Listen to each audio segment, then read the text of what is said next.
जय जगन्नाथ नमस्कार मु दीनरंजन पंडा आप स्वागत करुच्ची आज सुंदर भिडियोटी यह निश्चित भाव में आप हृदय को छुईब से गोटे टपिक नहीं मुझे टपिक हूँ वृद्धाश्रम कहीं वृद्धाश्रम दिन दिन गढ़ी उठुची एवं अधिक अधिक गढ़ी उठुची कौन रही वृद्धाश्रम कर चिंताधारा कहीं आप जापे वृद्धाश्रम निश्चित भाव में से अवहेलित बुढ़ा बुढ़ी बापा माँ रोच जो मैंने निजर संतान मान दिन राति एक करी छोटू बड़ कर गोटे नुआ परिचय देते आज से पिला माने निजर बापा माँ को घर बाहर कर रास्ता कड़े भिखारी सजाई दौरान आमर ये वृद्धाश्रम hope is life charitable trust से ही अवहेलित बापा माँ मान एकाठी कर गोटे छात तले रखी निजर साध्य मत जहाँ कि आदाय करी से टंकार वृद्धा वृद्धा मान पालन करुच्ची रखी खाଇବା पीवा ठार आरंभ कर स्वास्थ्य सेवा सबू दौर तेज कहीं वृद्धाश्रम गढ़ी उठी और आमर जो मेम्बर मैंने अच्छा से मेम्बर मान आसतु शुणा ए वृद्धाश्रम कौन पे अच्छी आपण मान अनुरोध यही वीडियो माध्यम आपण मैंने निज बापा माँ विषय चिंता करेंगे ये वृद्धाश्रम जिते कम हम समाज मंगल तेज चलन देखा आमर सदस्य बा सदस्य माने कौन कहते से अनुभूति एवं अभिज्ञता कौन एठारे जो माने अच्छंती बा आपण स्क्रीन रे जो मान को देखुछंती से माने के एठारे खुशी रे बा निज इच्छा रे रहनांती परिस्थिति से मान को बाध्य करिछि जीवन शेष समय रे भले वृद्धाश्रम रे रहिबा पई आपण माने भावंतु नाही जे से मानकर केही नाहंती बोली समस्ते थाई मध्य आज से माने असहाय दिने जो पिला मान को जन्म करी से मान को पई दिन राति एक कर दैथिले से पिलांक द्वारा निष्पेषित यही लोक माने जीवन सबु खुशी सबु स्वप्न जहाँपाई जलांजलि दे बड़ करथिले से पिला माने आज तांको पर कर दैछंती केते अली अर्दली करथिबे पिला माने एही बापा माँ माने केते इच्छा पूर्ण करथिबे निज पिलांकर किंतु जीवन सारा निजर स्नेह आदर और भल पाइबार पुंजी को एकाठी करी वृद्ध बयस रे से पुंजी को पाथेय करी शेष समय खुशी रे रहिबा हुएत एमान भाग्य नथिला केवल एमाने कहीं एमान परि अनेक लोक एभली अछंती जो माने निज पुओ झियों द्वारा निर्यातित होई एभली अनेक वृद्धाश्रम रे निजर मृत्यु को अपेक्षा करिसंती तेबे कोन एमानकर भूल कि दोष करथिले माने जो पिला मान को दुई गोड़े ठिया कर सामर्थ्य जोगाई देथिले निजर शेष जीवन में झुंटी पड़ा बेले कहीं नाहांती परिवार रे एमान को उठेबा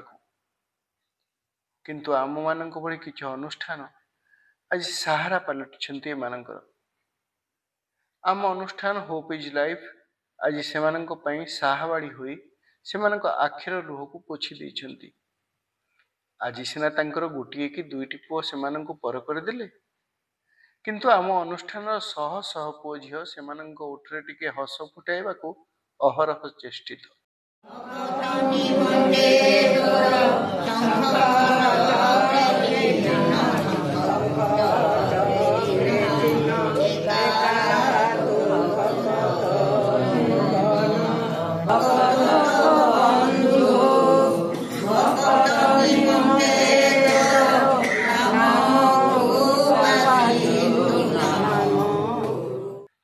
आपण माने मध्य आगे आसंतु से आपणार मनीष मानकु निजर साध्य मते निज परिवार सदस्यों भली सेमानक निकट रे पहुंचंतु और आखिर लोह को खुशी रो आलोक रे परिणत करंतु आज चलंतु हम समस्त बंधु मान को होप इज लाइफ विषय पचारिबा से माने अनुष्ठान जोग देला परे केते खुशी केते माने आगु को बढ़िया पे केते कोन प्रेरणा पाइछंती ये होछंती मोर सहधर्मिणी मोर स्त्री प्रियदर्शनी पट्टनायक मामा आउ ये होछन तार सांग हेलो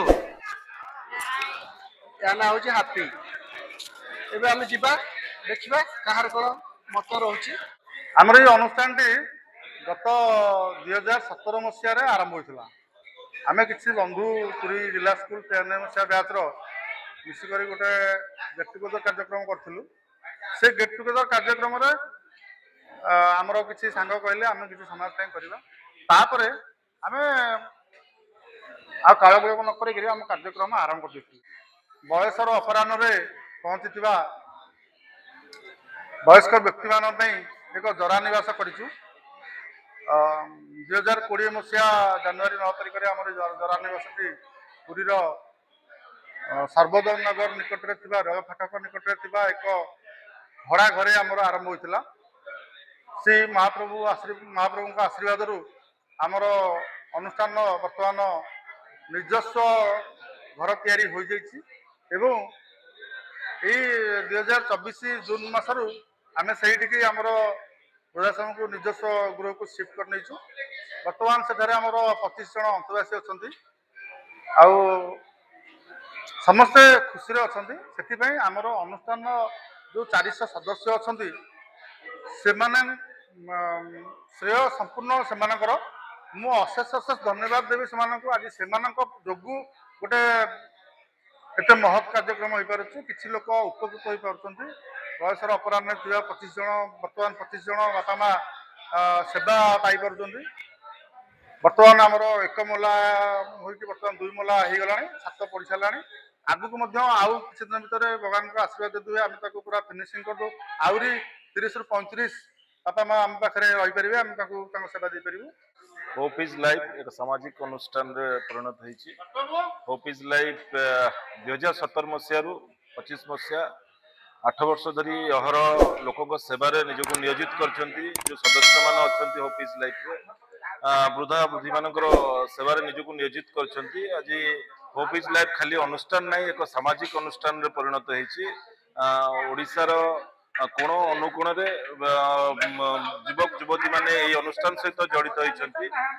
प्रत्येक कार्यक्रम आपणकर रक्तदान शिविर ठारू आरंभ करी आपणकर सफाई कार्यक्रम आरंभ ठारू वृद्धा बुद्धि सेवा पर्यंत प्रत्येक कार्यक्रम निजको नियोजित करछंती युवक माने। आज जो अनुष्ठान सामाजिक अनुष्ठान आज आर 400 रु ऊर्ध्व सदस्य सहित नियोजित होती। सारा भारत वर्ष भारत बाहर बहुत व्यक्ति अच्छा जे कि निजको निज नियोजित होती। अनुष्ठान जगन्नाथ रथ यात्रा ही आरंभ होता।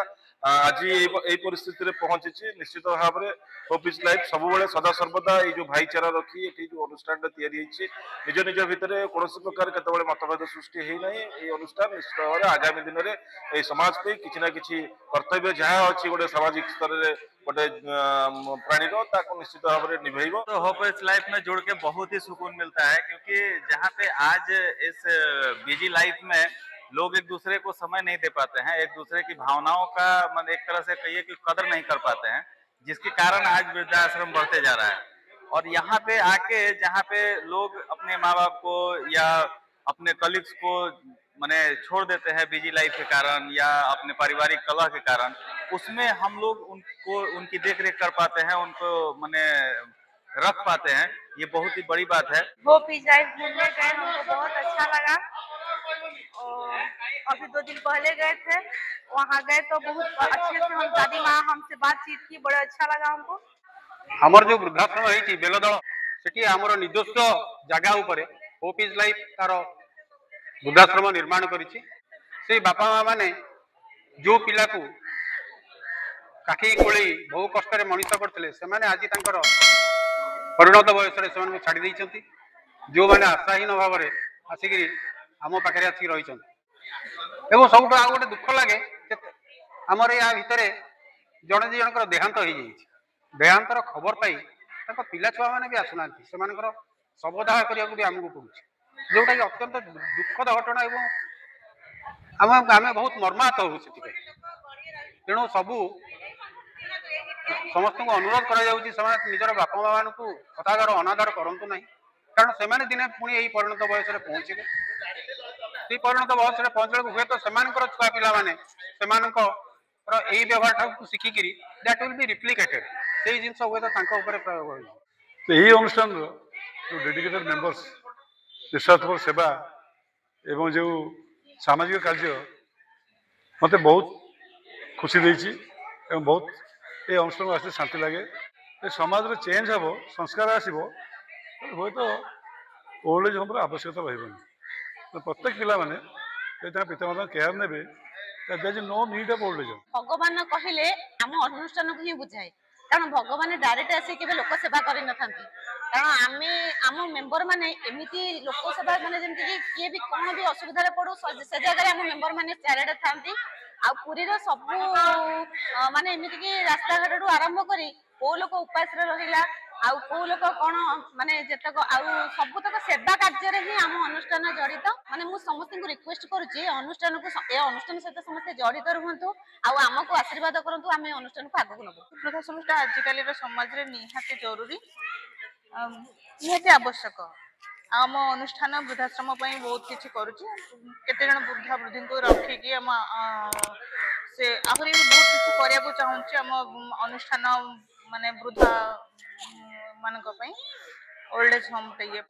ଆମେ ଚିନ୍ତା କରିବା ସେ ବାପା ମା ମାନେ କେତେ କଷ୍ଟ କରିକି ପିଲାମାନଙ୍କୁ ମଣିଷ କରନ୍ତି, ନିଜ ଖାଦ୍ୟରୁ କାଟନ୍ତି, ନିଜ ଖର୍ଚ୍ଚରୁ କାଟନ୍ତି, ତାକୁ କରିକି ସେ ପକେଟ ମନି ପିଲାଙ୍କୁ ଦିଅନ୍ତି କିଛି ଆଡଭାନ୍ସ କରିବା ପାଇଁ। କିନ୍ତୁ ସେ ଆଡଭାନ୍ସଟା ଯେ କେତେ ପରିସ୍ଥିତିରେ ପଡି ସେମାନେ ଏତେ ଆଡଭାନ୍ସ ହେଇଯାନ୍ତି ଯେ ସେମାନେ ଶେଷ ମୁହୂର୍ତ୍ତରେ ବୃଦ୍ଧାଶ୍ରମକୁ ଚଏସ୍ କରନ୍ତି। ତ ମୋର ସମାଜ ପାଇଁ ଗୋଟେ ଅନୁରୋଧ, ଯଦିଓ ବୃଦ୍ଧାଶ୍ରମ ହେଉଛି କିନ୍ତୁ ଏଇ ବୃଦ୍ଧାଶ୍ରମର ପ୍ରକ୍ରିୟା ଯୋଉଟା ଅଛି ତାକୁ ସମସ୍ତେ ବୁଝିବା ଦରକାର, ତାକୁ ସମସ୍ତେ ଜାଣିବା ଦରକାର। ମୁଁ କହୁଛି କି ଏମିତି ନକଲେ ଭଲ, ଆଉ ବାପା ମା ଆମର ଭଗବାନ ହେବେ, ତାପରେ ଯାଇକି ଆମ ଭଗବାନ। ତା କହୁଛି ସେଇ ତାଙ୍କ ଉପରେ ଏମିତି ବିହେଭ ନ କରନ୍ତୁ। ଆମର ବୃଦ୍ଧାଶ୍ରମ ଗଢ଼ି ଉଠିଛି କାହିଁକି? ପ୍ରକୃତରେ ଆମର ଗୃହସ୍ଥାଶ୍ରମ ହେଉଛି ଗୋଟେ ଦେବାଳୟ, ତାର ମୁଖ୍ୟ ମୃତ୍ୟୁ ହେଉଛନ୍ତି ବାପା ମା। କିନ୍ତୁ ଆମେ ଆମର ଯେତେବେଳେ ଅଧିକାର ସାବ୍ୟସ୍ତ କରୁଛେ କର୍ତ୍ତବ୍ୟ ପ୍ରତି ଆମେ ଭୁଲି ଯାଉଛେ। ଯେତେବେଳେ ବଡ଼ ହେଇଯାଉଛେ କେବଳ ଆମ ଭିତରେ ଆମେ ଗତି କରୁଛେ, ଭୁଲି ଯାଉଛେ ଆମର ମାରୁ ମାଟି, ବାରୁ ବାୟୁ, ପାରୁ ପାଣି। ଏଇ ଯେଉଁ ବାପା ମା ଆମ ଜୀବନକୁ ଦୁନିଆକୁ ଆଣିଛନ୍ତି, ଆମର ଦାୟିତ୍ୱ ଆଉ କର୍ତ୍ତବ୍ୟତା ପ୍ରତି ଆମେ ଭୁଲି ଯାଇ ଆମେ ବ୍ୟକ୍ତିଗତ ଆମର ସ୍ୱାସ୍ଥ୍ୟ ସୁବିଧାରେ ଆମେ ବୁଲୁଛେ। ମା ଯିଏ ଚଉରାମୂଳେ ବସି ଆମର ମଙ୍ଗଳ କାମନା କରେ ସେ ଆଜି ଜରାନୀ ବସରେ। ଯେଉଁ ବାପା ରକ୍ତକୁ ପାଣି ଫଟେଇ ଭବିଷ୍ୟତ ଗଢ଼ିଥାଏ ବୃଦ୍ଧାଶ୍ରମରେ ସେ ବାପା ଆଜି ସେଠି କାହିଁକି? ଏହା ହେଉଛି ଆମର ଦୁନିଆ, ଯେଉଁ ଦୁନିଆ ପାଇଁ ଆମେ ଆସିଛେ ଜରମା ମୃତ୍ୟୁରେ ଗତି କରୁଛେ। ଯେଉଁ ସ୍ୱପ୍ନ ଦେଖିଛେ ଶାନ୍ତି ପାଇଁ, ତାହା କ'ଣ ଆଜି ଶାନ୍ତିର ବାର୍ତ୍ତା? ପ୍ରକୃତି ଚିନ୍ତା କଲ, ଯାହା ଘରେ ବାପା ମା ନାହିଁ, ଯାହା ଘରେ ବାପା ମା ନାହିଁ ତାହା ଘରେ ସୁଖ ଶାନ୍ତି ନାହିଁ। ତେଣୁ ଏଜୁକେସନ୍ କହୁଛି, education is the modification of human behaviour. ଅଭିଜ୍ଞତା ହିଁ ଶିକ୍ଷାର ଚାବିକାଠି। ଯେଉଁ ଅଭିଜ୍ଞତା ଅଭାବରୁ ଆଜି ବାଟଘାଟରେ ମଦପାନ କରି ପିଲା ବୁଲୁଛନ୍ତି, ପ୍ରକୃତରେ ଏହା କ'ଣ ଆମ ଭବିଷ୍ୟତ? କିନ୍ତୁ ସେଇ ଅଳିଆ ଭାବିକି ଯିଏ ଛାଡ଼ି ଦେଉଛନ୍ତି ବାପା ମାଙ୍କୁ, ଆଜି ଜରାନୀ ଚାରିଟେବଲ୍ ହୋପ୍ ଚାରିଟେବଲ୍ ଟ୍ରଷ୍ଟ ନିଜେ ଆଶ୍ରମ କରି ତାରି ଥଇଥାନ ଏବଂ ବାପା ମା ଭଳି ପାଳନ କରୁଛନ୍ତି ଏବଂ ତାଙ୍କରି ସେବାରେ ନିଜ ମନ ପ୍ରାଣ ଧ୍ୟାନ ଦେଇ ଆଜି କହୁଛନ୍ତି, ହେ ଯୁବ ସମାଜ ଏ କଥା କେବେ ହେଲେ କର ନାହିଁ। କାହିଁକି ନା ବାପା ମା ହେଉଛି ମଙ୍ଗଳମୟୀ, ଯିଏ ଦୁନିଆରେ ସମସ୍ତଙ୍କ ହାତକୁ ଛାଡ଼ି ଦିଅନ୍ତି କିନ୍ତୁ ମା କେବେ ହେଲେ ଛାଡ଼େ ନାହିଁ।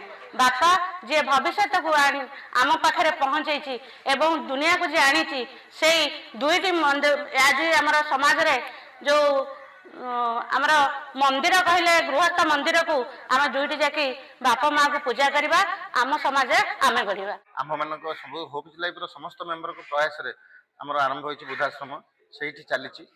କେମିତି ଆଗକୁ ହେବ, କ'ଣ ହେବ, ସେଇଟା ଆମେ ଭଗବାନଙ୍କର ଉପରେ ଛାଡ଼ି ଦେଇଛୁ, ଆଉ ହୋପ୍ ଲାଇଫ୍ ମେମ୍ବରମାନଙ୍କ ଉପରେ ଛାଡ଼ି ଦେଇଛୁ। ଆପଣମାନଙ୍କ ଅନୁରୋଧ, ଏହି ଭିଡ଼ିଓ ମାଧ୍ୟମରେ ଆପଣମାନେ ନିଜ ବାପା ମାଆଙ୍କ ବିଷୟରେ ଚିନ୍ତା କରିବେ।